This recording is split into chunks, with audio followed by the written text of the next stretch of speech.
नमस्ते मित्रों, मेरा नाम उमेश है और मैं एक शराबी हूँ। हाय उमेश भाई। हाय हाय उमेश हाय भाई। हाय हाय उमेश एवरीबॉडी। भाई। हाय एवरीबॉडी, हाय हाय हाय। भगवान की असीम कृपा है मित्रों, आप लोगों का साथ, निरंतर मीटिंग, फेलोशिप की ताकत, यही वजह है कि मैं शराब की वो जहरीली घुट से दूर हूँ। एक संतुलित जीवन एक दिन के आधार पर जीने की कोशिश कर रहा हूँ। अभी थोड़ी देर पहले जो भाई का शेयरिंग हुआ था, काफी हद तक हम दोनों का जो स्क्रिप्ट है वो मिलता जुलता ही है। तो मित्रों, मेरा भी जो शराबी जीवन है लगभग 17 से 18 साल का रह चुका है। एक अच्छे परिवार से मैं बिलोंग करता था। पिताजी पेशे से शिक्षक थे। दादाजी की भी अच्छी खासी जमीन जायदाद थी। सब कुछ नॉलेजेबल था। बचपन में मैं जो चीज की डिमांड करता था वो सब चीजें मुझे मिलती थी। पढ़ाई में अच्छा था, खेलकूद में अच्छा था। लेकिन एक जिंदगी में ऐसा मोड़ आया जहां पर मेरे पिताजी का देहांत हुआ। और उसके बाद यानी मैं पूरा हिल गया था, क्योंकि मेरी जो सभी जो जरूरतें थी वो पिताजी की वजह से पूरी होती थी। अब परिवार का कैसे होगा, अब मैं क्या करूंगा। तो ये डर के वजह से मैं कोई भी निर्णय ठीक से नहीं ले पाता था। और मैंने एक निर्णय ऐसा लिया था कि अब मुझे ये शहर में नहीं रहना है, मुझे बाहर जाके पढ़ाई करना है। और मैं वो शहर छोड़ के दूसरे शहर चला गया। एक तरफ पढ़ाई करता था, दूसरी तरफ वो जो जमीन जायदाद थी उसकी तरफ ध्यान देना। लेकिन मुझे वो जमीन जायदाद में कभी कामयाबी नहीं मिली। और रही बात पिताजी का देहांत होने के बाद, शुरुआत के दिनों में मैं पढ़ाई में, खेलकूद में जिस तरह का एक होनहार होशियार लड़का था, उस तरह का मेरा जो रिजल्ट है वो नहीं आ पा रहा था। ऐसा क्यों हो रहा है, ये मुझे कुछ भी समझ में नहीं आ रहा था। और एक ऐसा मौका आया कि एक समारोह में मेरे हाथ में एक शराब आई थी। मैंने मजे के खातिर शराब पिया था। ना उसका रंग ढंग कुछ भी पसंद नहीं आया था, लेकिन जो उसका परिणाम था, रिजल्ट था, काफी अच्छा लगा। और मैं सोचने लगा ये तो बहुत अच्छी चीज है। काफी हद तक मेरा जो स्ट्रेस है इसने कम कर दिया, मेरे अंदर नई ऊर्जा का संचार कर दिया। मेरे अंदर एक अजब ही ऐसी शक्ति आ गई। मैं एक अलग दुनिया में मैं चला गया, ऐसा मुझे एहसास हुआ। बाकी लोगों को इसको पीते नहीं आता, मैं इसे अच्छी तरह से पी सकता हूँ। और मित्रों, मैं मौके तलाशने लगा। और ये सोसाइटी ने मुझे बहुत बार ऐसे मौके प्रदान किए जहां पे मैं आसानी से ये शराब पिया करता था। दोस्तों के यहाँ पार्टी हो, शादी समारंभ, बर्थडे, ऐसे अनगिनत प्रोग्राम जहाँ पे मैं शराब पिया करता था। कभी ट्रैवलिंग में जब बाहर जाता था तब मैं शराब पिया करता था। शुरुआती के दिनों में मैंने 2 साल तक अपने परिवार से छुपा के रखा था। लेकिन बाद में पता चला, और पता चलने के बाद भी माँ ने उतनी फटकार नहीं लगाई। शायद अगर उस समय उसने फटकार लगाई होती तो कुछ हद तक मैं सुधर जाता या अपने आप को संभाल लेता। लेकिन मित्रों, मैं फिर नागपुर चला गया। नागपुर से काफी गहरा रिलेशन है मेरा। जिंदगी के बहुत ज्यादा समय मैंने नागपुर में बिताया। नागपुर में एक अच्छे कॉलेज में मेरा एडमिशन हुआ था। घर से पैसा भी बहुत आ रहा था। और जो नागपुर का आकर्षण था वो मुझे अपनी तरफ खींचता था। वो रात को बार में जाना, वहां की जो जगमगाट दुनिया थी, वहां की लाइटिंग, वहां का संगीत, वहां के जो टेबल्स, ये सब चीजें अपनी तरफ आकर्षित करने लगती थी। और मैं हमेशा वो बार में जाना, वहां पे बैठना, धीरे धीरे फिर दोस्तों के साथ पहचान हुई। मैं शराब का पीना एक अच्छा यानी प्रेस्टीज के माफिक समझता था। अच्छे जगह पे जाना, अच्छे लोगों से मिलना, उनसे बातें करना, तो ये मुझे बहुत आनंद मिलता था उस समय। लेकिन मित्रों, शराब के वजह से मेरे कॉलेज जीवन में भी उसके विपरीत परिणाम होने लगे थे। मैं उस समय भी अपने कॉलेज में फेमस हो चुका था कि ये शराब पीता है, ये अच्छा लड़का नहीं है, हर कोई ये मानता था। लेकिन मैं नहीं मानता था ये कि मैं बुरा हूं। मैं हमेशा अपने आप को जस्टिफिकेशन में ही रखता था कि मैं इनसे बहुत अच्छा हूँ। मैं ये सब चीजें करने के बावजूद पढ़ाई में अच्छा हूँ। ये मेरी उस समय की सोच थी। धीरे धीरे समय बीतता गया, शराब भी बढ़ती चली गई, एजुकेशन भी मैंने अपना अच्छे खासे से अच्छा खासा पूरा किया था। 2 सब्जेक्ट में पीजी हुआ था और वहां से निकलने के बाद मुझे अच्छी जगह पे जॉब ऑफर भी हुआ। मैं कहीं पे भी टिक नहीं पाया मित्र।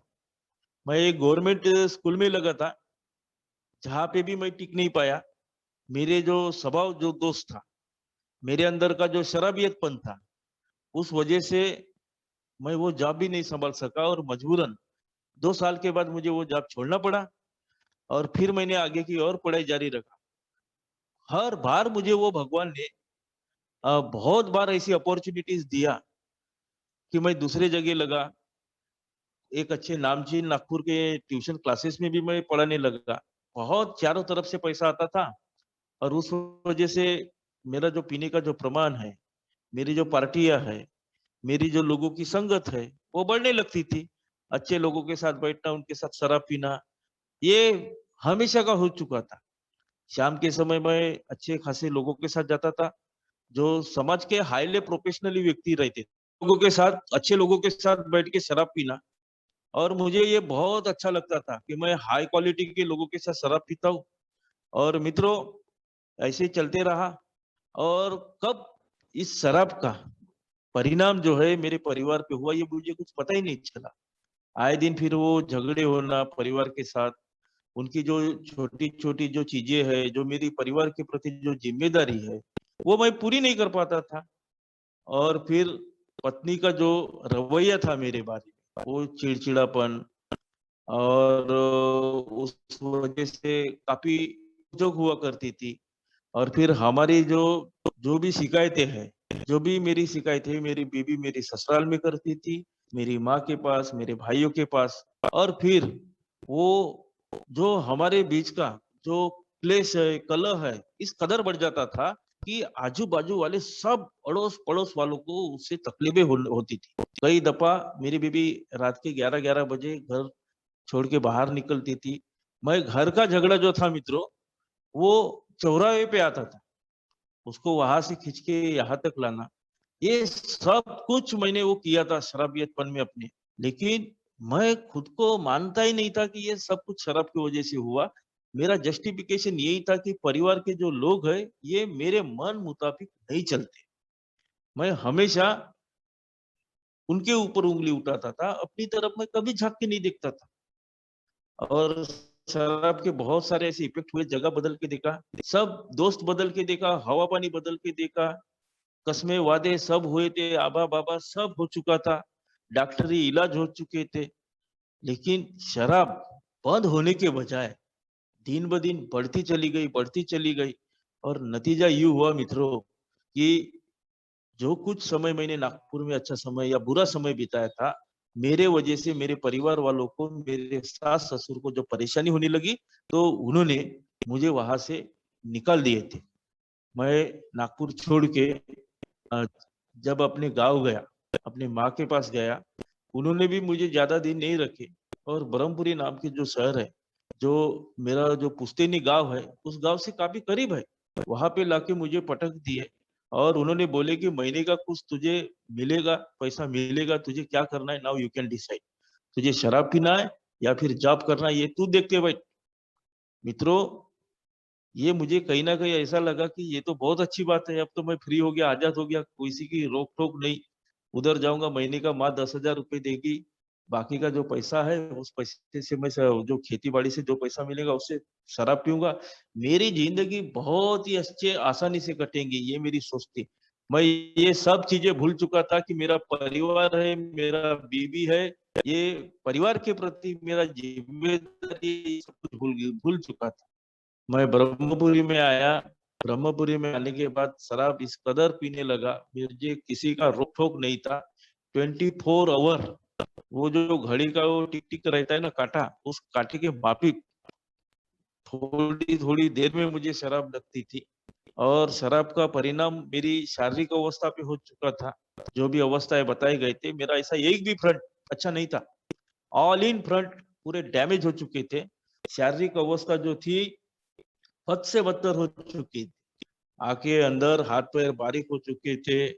उसके अंदर मित्रों, मुझे 2 निवाले खाने के लिए भी मुझे शराब लगती थी।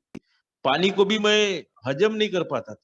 अगर सवेरे उठ के मैं पानी पीता था तो वो पानी बाहर निकल आता था। खून की उल्टियाँ होने लगती थी और शराब के बगैर तो मैं अपने हाथ पैर भी नहीं हिला सकता था। मेरे अंदर जो कॉन्फिडेंस जो था, किसी से बात भी नहीं कर सकता था। सेहत पे इसका विपरीत परिणाम होने लगा था। दुखना चालू हो चुका था। मेरा पैनक्रियाज जो है, ऐसा लग रहा था मुझे कि उमेश, तेरे पैनक्रियाज है खराब होने वाले हैं। बस तू कुछ दिनों का मेहमान है। मैं स्वस्थ जीवन की कल्पना भी नहीं कर सकता था कि मैं इस पीड़ा से, जो मेरी शारीरिक पीड़ा थी, इस शारीरिक पीड़ा से मैं स्वस्थ हो जाऊं। ये ऐसा मैं नहीं सोच पाता था। मैं ये भूल चुका था कि बगैर शराब के मैं नींद की कल्पना नहीं कर सकता था। बगैर शराब के मैं खाना खाने की कल्पना नहीं कर सकता था। बगैर शराब के मैं किसी से बात करने की यानी कल्पना नहीं कर सकता था। मेरा जो पहनावा, रहन-सहन है, वो सब कुछ बदल चुका था। मैं एक ज़माने में एक अच्छे इंस्टीट्यूशन में, एक अच्छे कॉलेज में पढ़ाने वाला, जिसके आगे-पीछे 2-3 स्टाफ लोग ऐसे घुमा करते थे, बच्चे अपनी समस्याएँ लेके आते थे। लेकिन आखिरी समय में अ, मेरी जो स्थिति है, बद से बदतर हो चुकी थी। मैं बहुत ही खराब, एकदम निस्तेज किस्म का इंसान, यानी उसे देख के भी कोई भी बोलेगा कि ये पूरा देहाती है, ये पागलपन की अवस्था में है, ये कुछ दिनों के बाद मरने वाला है और ये पक्का बेवड़ा है। इस तरह का मेरा पहनावा, रख-रखाव, ये सब कुछ हो चुका था। बाल बिखरे हुए थे। कई दिनों से नहाना बंद था, ब्रश करना बंद था। ये सब शारीरिक अवस्था ऐसी इस तरह से हो चुकी थी।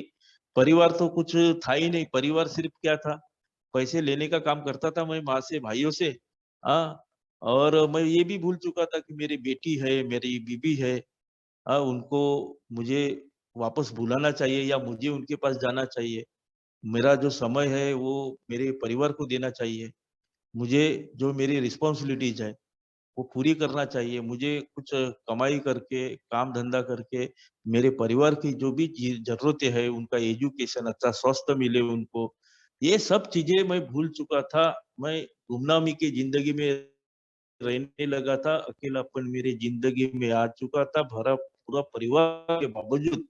ये कब मरता है, ये सोच लोगों की बन चुकी है। मेरा ससुर तो ऊपर से वो बहुत ही यानी परेशान किया करता था कि तू मेरी लड़की को तलाक दे दे और हम अपनी लड़की का शादी दूसरी जगह कर देंगे। लेकिन वो भगवान की कृपा हुई कि मेरी बीबी ने ये जो कदम है, तलाक वाला, वो कदम उसने नहीं ली और हमारा तलाक बच गया।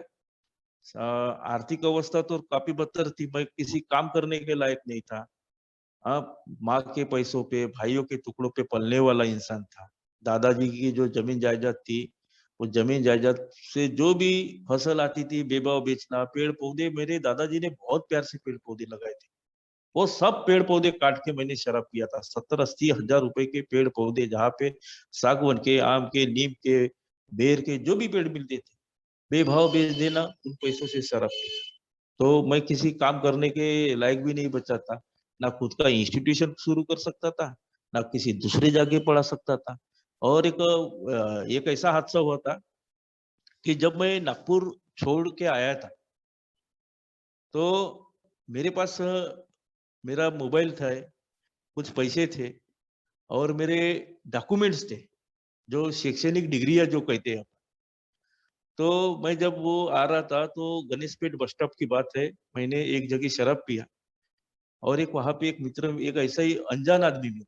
वो अनजान आदमी ने बोला कि चलो साथ में पीते, और मैं बिल्कुल तैयार हो गया। उसके साथ मैंने शराब पिया। मैंने इस कदर शराब पिया कि मैं वो रोड पे, फुटपाथ पे सोया था। जब नींद खुली तब देखा तो मेरे वो बैग नहीं था। मेरे कपड़े, मेरे मोबाइल, मेरी डिग्रियाँ, सब वो लड़के ने लेके चला गया। जेब में 1 रुपया नहीं रखा।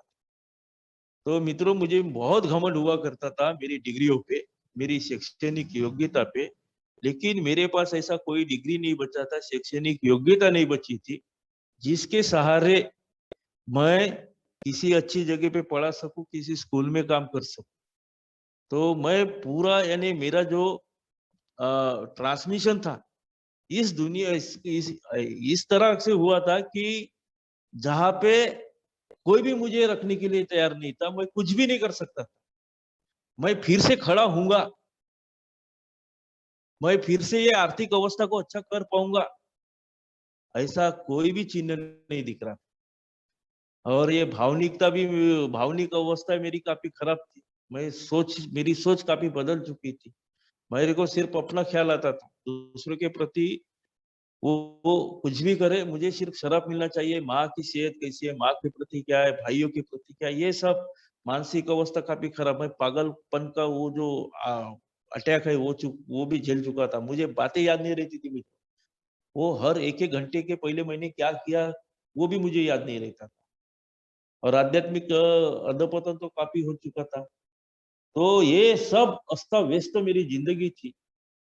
और मुझे कहीं भी मैं फिर से खड़ा हो सकता हूँ या सुधर सकता हूँ, ऐसी कोई गुंजाइश नहीं बची थी। तो ऐसी अवस्था में मैं अल्कोहलिक एनोनिमस नाम की ये मीटिंग में आया।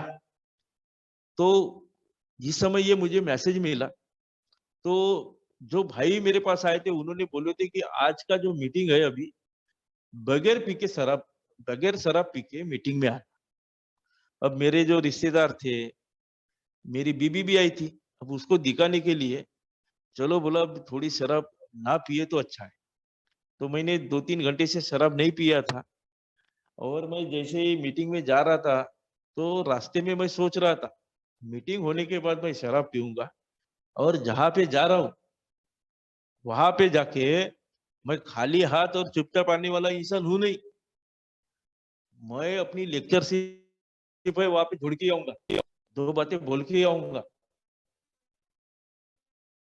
एनोनिमस की मीटिंग में गया, लेकिन मतलब जैसे वो मीटिंग के चौखट पे गया, भगवान की क्या इच्छा थी मालूम नहीं, मेरा वहां पे जाने की जैसे ही गया मेरा तबीयत ही खराब हो गई। मुझे इतनी वोमिटिंग आ रही थी, बार बार वो वोमिटिंग आ रहा था।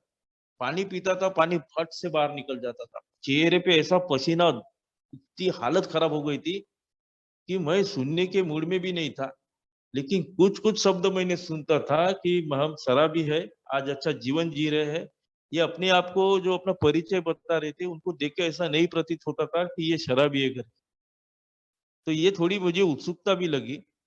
लेकिन जब मैंने ये ठान के गया था कि मैं वहां पे जाके अपनी लेक्चरशिप छोड़ के आऊंगा, लेकिन मित्रों, वास्तविकता ये थी कि मीटिंग होने के बाद मेरे जो मेरा जो शरीर है, मेरा जो मुंह है, मेरे जो कंधे हैं, पूरे नतमस्तक हो चुके थे, झुके हुए थे।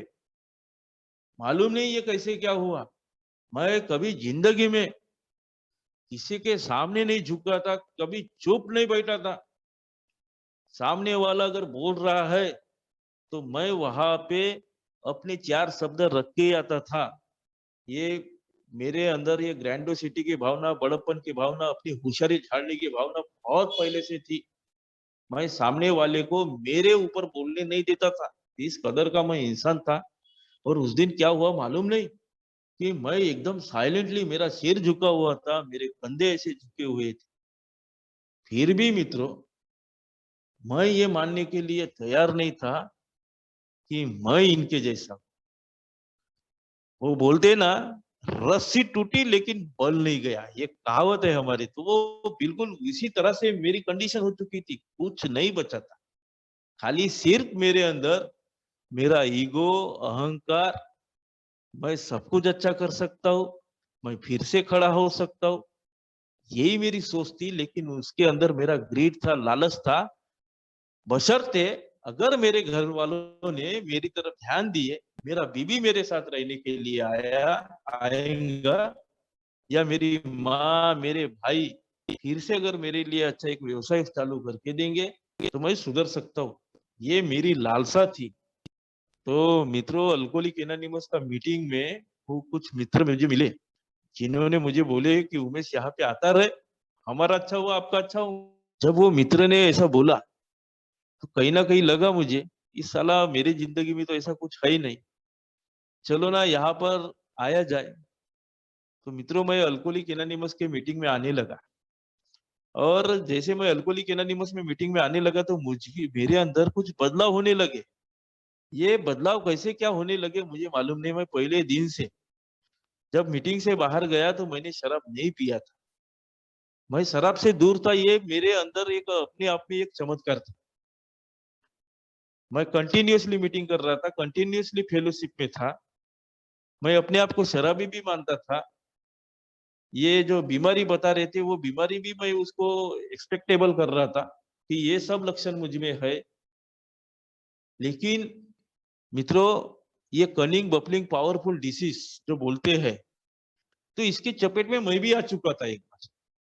ये सब स्वीकृति देने के बाद कि ये बीमारी है, फिर भी मैं इसके इस चपेट में आया था कि एक ऐसा वाक्य हुआ था जहां पे शराब मेरे हाथ में आई थी। कि 5.5 महीने के बाद, मेरी सोब्राइटी के बाद मेरे हाथ में शराब आई थी। एक छोटा सा एक रीजन था, बीबी वापस आ चुकी थी अल्कोहलिक एनोनिमस में आने के बाद, और जैसे वो आई तो समस्याएं थी, बहुत सारा कर्जा था। तो बीबी ने बोली थी कि हमें महीने का 10,000 एक अलग इंस्टॉलमेंट जिसे ईएमआई कहते हैं वो देना पड़ेगा। तो मैं बहुत डर गया था, नया नया मेरा कोचिंग क्लासेस का काम था। यार बोला इसको, मैं बोला मैं पैसे कमाओ तो कमाओ कितने, हाँ महीने का अगर मैं 10,000 उधर दूंगा तो मैं खाऊंगा क्या। ये घर मालक का भाड़ा हो गया, बच्ची का पढ़ाई हो गया, उसके भी फिर दवा खाने का खर्च हो गया। हाँ, ऐसी जो भी छोटी छोटी जो समस्या आती है तो वो कैसे मैं पूरी करूंगा। और डर इतना मेरे अंदर आया था। और वो बीबी का जो नेचर था, जो बात करने का, कि तुम अगर हमारी जरूरतें नहीं पूरी कर सकते थे तो तुमने बुलाए क्यों। तो ये सब चीजें से मैं पूरी तरह से डर गया था। और मैं वो कनिंग बफलिंग पावरफुल बोलते हैं ना डिसीज, उस डिसीज के माफिक मैंने शराब पिया। कंटिन्यूअसली 4-5 दिन शराब पीने के बाद मित्रों, मेंबर मेरे पास आए, फिर से उन्होंने समझाया कि देखो उमेश, अगर अभी नहीं सुधरा तो समझ ले इसके आगे का जो भी रास्ता है वो बंद हो जाएगा। और ये सब अच्छे दिन तेरे जिंदगी में आए थे, ये सब धीरे धीरे निकल जाएंगे। तू सिर्फ आज से मीटिंग ज्वाइन कर।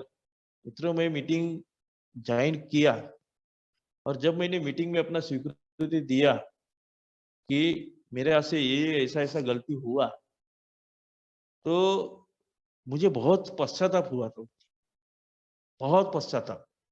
मित्रों, मैं रात भर नहीं सोया था कि मैंने क्या कर दिया। रात भर मैं रोता रहा। और उस दिन दूसरे दिन मैं सुबह उठ के, कुछ भी नहीं था, ना पैसे का मैनेजमेंट था, ना कुछ मेरे व्यवसायिक क्षेत्र का मैनेजमेंट था। मेरा परिवार रुकेगा क्या नहीं रुकेगा ये भी मुझे मालूम नहीं था। मैं दिन भर बस वो प्रेयर करता रहा। उस दिन जो मिरेकल बोलते हैं ना, चमत्कार, मैं प्रोग्राम से भटक चुका था 5.5 महीने के बाद, फिर भी वो भगवान ने मेरे लिए रास्ता निकाला। वो भगवान ने फिर भी इस अवस्था में भी मेरा साथ दिया।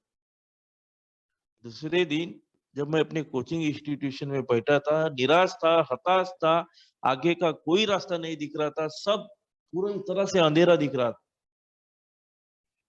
दूसरे दिन इतने फोन्स कॉल आए मुझे, मेरा इंस्टीट्यूशन में मुझे बहुत सारा एडमिशन मिला। मुझे वो ट्यूशन क्लासेस की बहुत सारी ऑफर आई, 1-2 होम ट्यूशन की ऑफर आई। वो जो समस्याएं जो थी 10,000 रुपए महीने का देने का, मित्रों मैं बताना चाहूंगा कि उसके 4-5 दिन ही के बाद ही मेरे इंस्टीट्यूशन में इतने एडमिशन आए कि शाम तक, वो दिन था 24 जून 2019, शाम तक इतनी एडमिशन आई कि मेरे तरफ कम से कम 80 या 90 हजार रुपए इन कैश जमा हो गए थे। और मैं जब शाम को जब घर गया वो कैश लेके, तो मेरे आंखों में आंसू थे मित्र, कि मैंने क्या गवाया और भगवान ने मेरे लिए क्या दिया। मैं गया, वो जो पैसे थे बीबी के पास दिया और मैं घर में ज्यादा रुका नहीं, मैं मेंबर के पास गया और जो मेरे सभासद थे, साथी सभासद, उनको बताया। तो हमारे उसमें से एक अच्छे ओल्ड टाइमर थे, उनको बताया। तो बोले कि भगवान भी चाहता है, उमेश बोले, कि तू ये में बना रहे।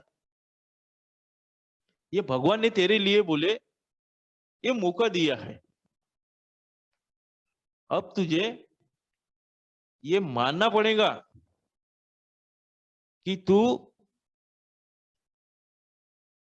हदबल है। शराब के सामने तू टोटली पावरलेस है। शराब पीने की जो मात्रा है तू हो चुका है, ये तुझे मानना पड़ेगा। इसकी स्वीकृति तुझे देनी पड़ेगी। मित्रों, मैं सिर्फ ऊपर ऊपर से अपने आप को मानता था। मैं अंदर से जो स्वीकृति आना चाहिए, जो एक्सेप्टेंस की जो भावना जो है, जो फीलिंग है वो अंदर से, कि क्या सही में मैं शराब के सामने लाचार हूँ, हदबल हूँ। तो मैं ये पहले नहीं मानता था, लेकिन जब मैंने अपने जीवन में झांका कि क्या एक बार पीने के बाद मैं दूसरा पैक नहीं पीता था, क्या बाटली का ढक्कन जो है तुझे मुझे खोलते आता था, लगाते आता था क्या? क्या शराब पीने के बाद तू घर में जाके अच्छे से खाना खाता था क्या? शराब पीने के बाद तेरा फैमिली के साथ रिलेशन अच्छा रहता था क्या? शराब पीने की वजह से तेरे अड़ोस पड़ोस वाले दुखी नहीं होते थे क्या? शराब की वजह से तेरी जो माँ थी उसको आर्थिक अवहेलना नहीं झेलनी पड़ी थी क्या? ये सब चीजें जब मैंने देखा, तब मुझे मानना पड़ा। एक तो मेरे रॉक बॉटम तो मैंने ऐसे तय किया था, लेकिन ये जो स्वीकृति का जो पार्ट है, ये स्वीकृति का पार्ट नहीं आया था। हमेशा मैं अल्कोहलिक एनोनिमस में आने के बाद दूसरे का शेयरिंग सुनता था और सिर्फ सुनने का काम करता था और उससे मैं शराब से दूर रहूंगा सोचता था। लेकिन मेन बात तो ये थी कि मुझे अंदर अपने अंदर झांकना था कि मेरे अंदर में कितना कचरा घुसा हुआ है। और जब मैंने अपने अंदर में झांका, तो मित्रों, मुझे ये कहीं ना कहीं ये जो स्वीकृति है ये धीरे धीरे आने लगी।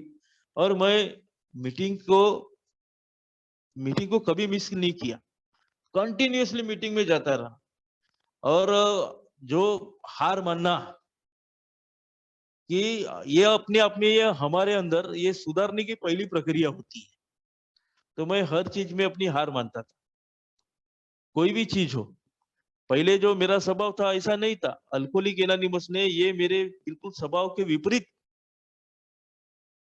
मुझे बताया था कि अब तुझे जो तेरा स्वभाव था वो तू भूल जा।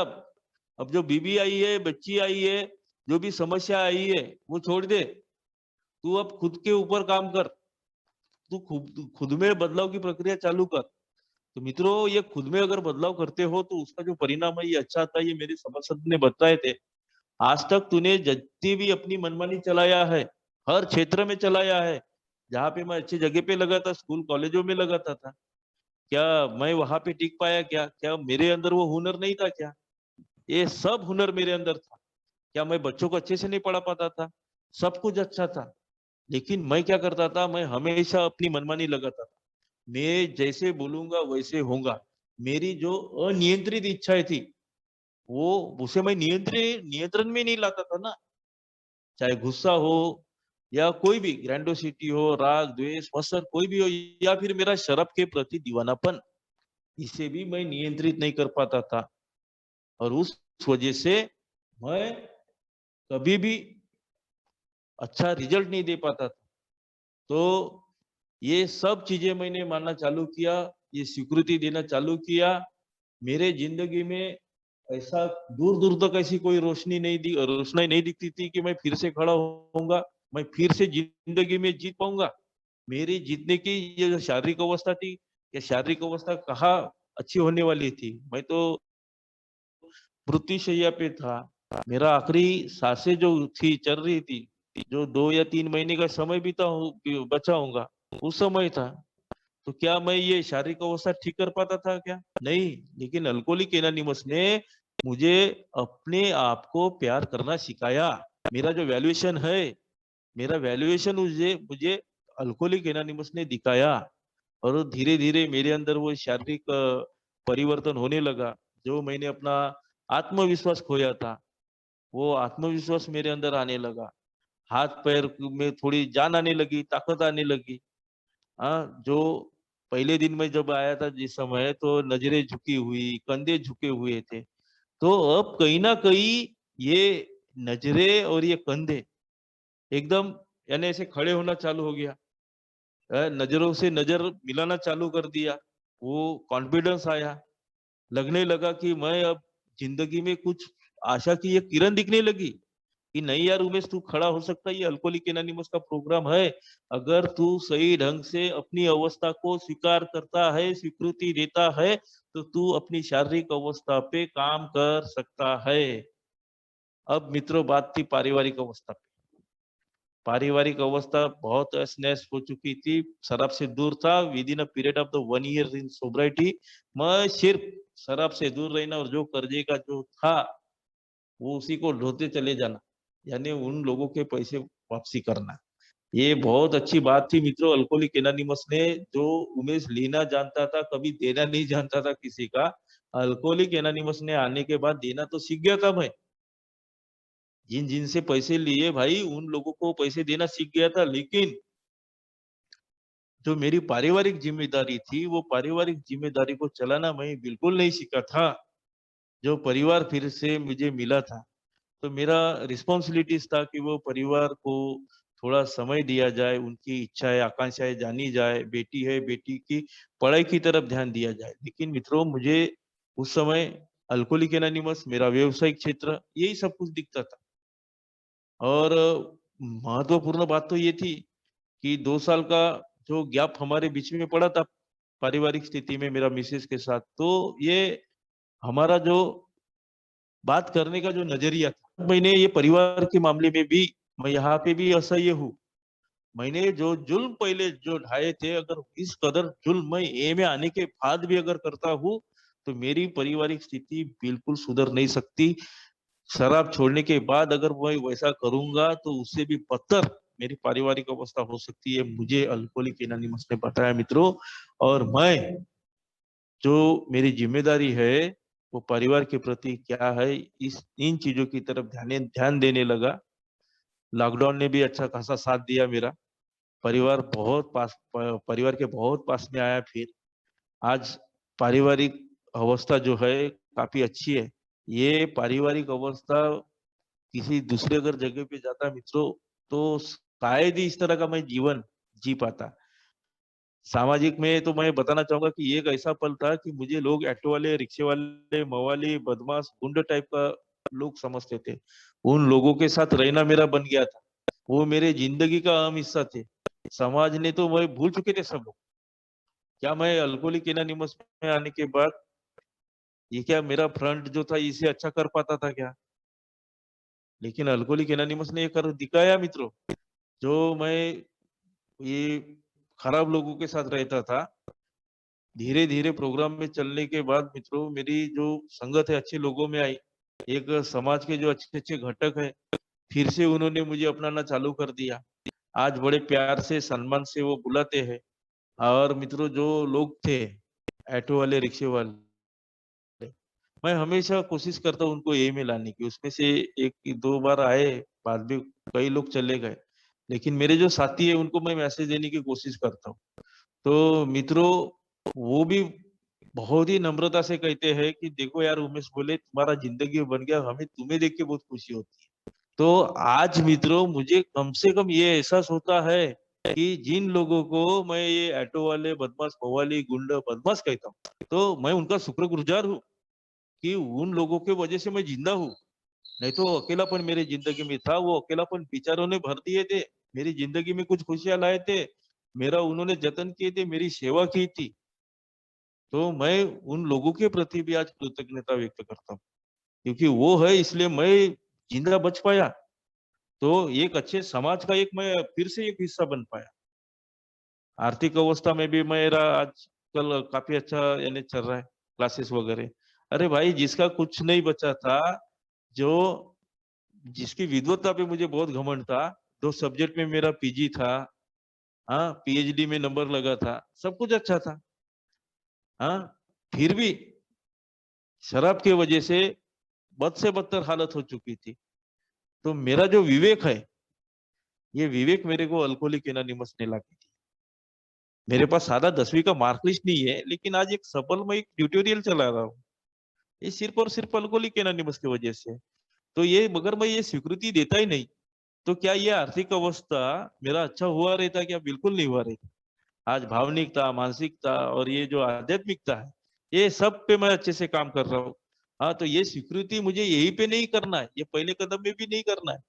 तो ये जो दूसरा कदम बताया गया था कि हमसे बड़ी एक शक्ति हमारी बुद्धि पुनर्स्थापित कर सकती है। तो मैंने जब ये स्वीकृति दिया कि मुझसे भी बड़ी शक्ति, मैं अपनी जहाँ पे अपनी अपनी शक्ति मैंने वापर किया, वहां पे मेरा बेड़ा पार हो चुका। अब मुझसे भी बड़ी शक्ति को मैं हमेशा उसको पहले प्रायोरिटी दिया। और जो मित्रों, इच्छा जीवन जो मैं कभी त्यागने के लिए तैयार नहीं था। मैं क्यों भगवान पे सौंप दूं? अरे मैं तो ऐसा इंसान था कि मैं अपना रिमोट कंट्रोल तो अपने हाथ में रखूं, चाहे वो पारिवारिक बात हो या आर्थिकता हो, व्यवसायिक तक मामले में हो या कोई समाज में भी हो, सब लोगों ने मेरी सुनने को ना, मेरी इच्छा मैं उनके ऊपर लादने की कोशिश करता था। शुरुआत के दिनों में मैं तो बताना चाहूंगा मित्रों कि अल्कोहलिक एनोनिमस में भी मैंने ऐसी कई दफा किया है, मेरी इच्छा के अनुसार प्रोग्राम होने को। ये जो कॉन्शियस वगैरह जो है, ये मुझे उतना पसंद ही नहीं आता था। और कॉन्शियस होने के पहले मैं अपना कॉन्शियस बता देता था। तो ये जो इच्छा जीवन है मेरी, अगर मैं इच्छा छोड़ता हूँ, अगर भगवान की इच्छा चलने देता हूँ या मेरे मेंबर की या मेरे परिवार की या किसी मेरे समाज की, तो निश्चित ही मेरा अच्छा होने वाला है। मित्रों, मैं बताना चाहूंगा कि मैं कभी ये स्वीकार ही नहीं कर पाता था कि मेरे अंदर बहुत सारे ऐसे ड्रॉबैक्स है। मैं झूठा हूँ, मैं मक्कार हूँ, मैं बदमाश हूँ। ये मैं ये में आने के बाद भी बहुत दिनों के बाद मैंने एक्सेप्ट किया था, इसकी स्वीकृति नहीं दिया था। लेकिन धीरे धीरे जब ये स्वीकृति का प्रोग्राम बताया गया कि मेरे अंदर बहुत सारे ऐसे डिफेक्ट्स है, मैंने बहुत लोगों का दिल दुखाया है, मेरे अंदर गुस्से की भावना है, मेरे बहुत सारे लोगों का मैं गुस्सा करता हूँ, मेरे अंदर डर की भी भावना है। ये जो स्वीकृति जो है, ये जब मैं स्वीकृति देता हूँ तो मित्रों मेरा आगे का जो रास्ता होता है ना, वो विनिंग ट्रैक पे आ जाता है। तो मैं ये स्वीकृति देने लगा। आज मैं बताना चाहूंगा कि मेरा जो भाई है, जहाँ पे पिताजी का देहांत होने के बाद अनुकंपा पे मुझे ड्यूटी मिलने वाली थी। जी, ड्यूटी तो मेरे जेब में थी, मैं कोई भी वहां पे जाके तो लेक्चरर की पोस्ट पे लग सकता था पिताजी की इस पे। लेकिन उस समय मैंने सोचा कि चलो ये ड्यूटी भाई को दिया जाए। और उस समय जब मैंने अपनी ड्यूटी अपने भाई को दिया, तो मेरी सोच क्या थी कि अब मैंने इसको ड्यूटी दिया तो इसको परिवार की जो जिम्मेदारी है वो पूरी करना चाहिए। अब मेरे पास जॉब नहीं है, तो इसको मेरी मदद करना चाहिए, मेरे परिवार का ख्याल रखना चाहिए। लेकिन मित्रों, जब मैंने सोचा कि अगर मैं शराब पीते रहता तो क्या ये जॉब मैं बरकरार रख पाता? क्या भगवान ने मुझे मौके नहीं दिए थे क्या? बहुत सारे मौके दिए थे भगवान ने मुझे जॉब करने के। गवर्नमेंट जगह, अच्छे जगह पे जॉब है, लेकिन वो एक भी जॉब टिका के नहीं रखा। ये तो अच्छा हुआ, भगवान की कृपा हुई कि मेरे अंदर वो सद्बुद्धि आई कि मैंने ये जॉब अपने भाई को दिया। लेकिन मित्रों, इतना एक्सपेक्टेशन होने के बावजूद वो भाई की जिंदगी में कुछ प्रॉब्लम्स आए। वो उसने एक दो दफा मेरे साथ वो थोड़ा, यानी प्रॉपर्टी के मामले में दो दो बातें हुई, और जिस वजह से उसके और मेरे संबंध खराब हुए। तो मित्रों, मेरा गुस्सा इस कदर था, बहुत गुस्सा आता था मेरे उसके बारे में। लेकिन ये प्रोग्राम ने मुझे बताया कि तेरे अंदर जो भी डिफेक्ट्स है, वो गुस्से को भूलना है।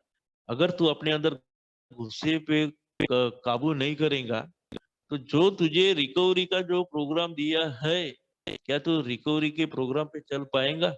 अगर तू चिड़चिड़ा रहेगा, तो तेरा मन दूसरे जगह लगेगा क्या? घर में लगेगा क्या? नहीं लगेगा। ये चीजें मुझे धीरे धीरे समझ में आई। और मित्रों, स्पॉन्सर स्पॉन्सर ने काफी अच्छा रोल अदा किया मित्रों मेरी जिंदगी में। जहाँ पे मैं हेकर, मेरा स्वभाव बहुत विचित्र था, तो स्पॉन्सर ने कहीं ना कहीं मुझे काफी अच्छा मार्गदर्शन किया।